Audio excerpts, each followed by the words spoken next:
Muchas gracias, diputada presidenta. Muchas gracias, mi buen amigo diputado Rodríguez Araya, por cederme estos minutos.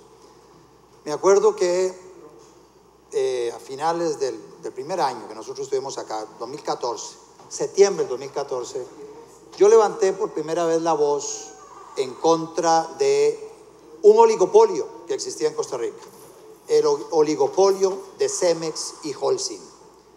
Y básicamente, y eso es un poquito tal vez de información de por qué se dan oligopolios en una economía. Los oligopolios tienen una única explicación y son las barreras legales de entrada a esa actividad económica. Muy probablemente siempre detrás de un oligopolio o de un monopolio privado va a estar la mano del Estado, de algunos políticos que han creado un entramado para evitar que haya competencia en una determinada actividad económica. Y en aquel momento yo levantaba la voz en contra de Cemex y Holcim, que a través de un reglamento disque técnico, habían cerrado las puertas a la posibilidad de que ingresara cemento de Colombia, cemento de Guatemala, cemento de Estados Unidos, cemento de cualquier otro país del mundo, porque metieron en el reglamento técnico una norma de los 45 días, que no tenía ningún sustento técnico, pero era para impedir que viniera cemento. ¿Cómo viene el cemento? Viene en barco, en barcazas, en barcos grandísimos, vienen las toneladas de cemento. Entonces ellos se sacaron esa norma, la metieron por allá en un reglamento que políticos que gobernaron Costa Rica en el pasado le avalaron. ¿Para qué? Para repartirse el mercado entre los dos multinacionales, Cemex y Holcim. Y al repartirse el mercado, aturuzaban a los consumidores, a tal punto que incluso en enero del 2015, Cemex y Holcim anuncian un incremento en el precio. Las dos dicen se incrementaron los costos y llegó el precio del cemento, como dice el diputado Luis Vázquez, a 7,500 pesos el saco. Y decían que era porque les habían incrementado los costos. Bueno, resulta que efectivamente, desde que yo empiezo a levantar la voz, otros diputados acá llegan y Welmer Ramos entiende la cosa y empieza a revisar. Yo digo, Welmer, revisa ese reglamento. Hay unas barreras técnicas de entrada a esa actividad económica. Y dice don Welmer, tiene razón, no tiene ningún sustento.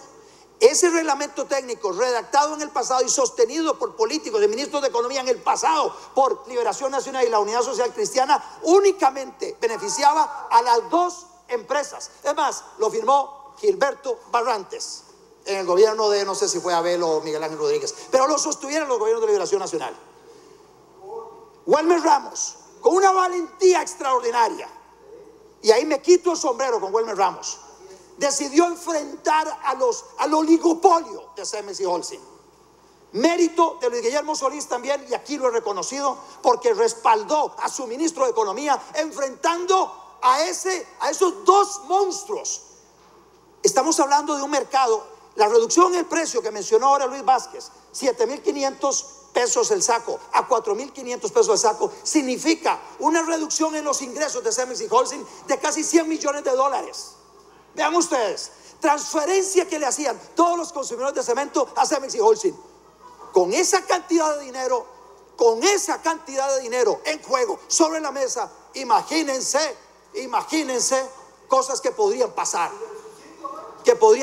Entonces, ojo, porque así, si hay alguien que hay que felicitar, si hay un gobierno al que hay que felicitar por enfrentarse a ese oligopolio, es al gobierno de Guillermo Solís Rivera y a su ministro de Economía, Welmer Ramos, porque atendió y entendió que esa barrera legal de entrada únicamente beneficiaba a ese oligopolio que aturuzaba a los consumidores. Y ahora pareciera que el Frente Amplio, reclamando sobre ese reglamento técnico que se modificó, pareciera que está haciendo el juego a Cemex y Holcim, que es que esperan que el cemento vuelva a subir.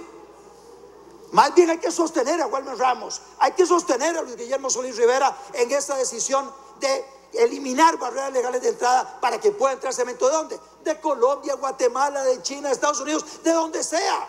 Ya no hay esas barreras que antes existían.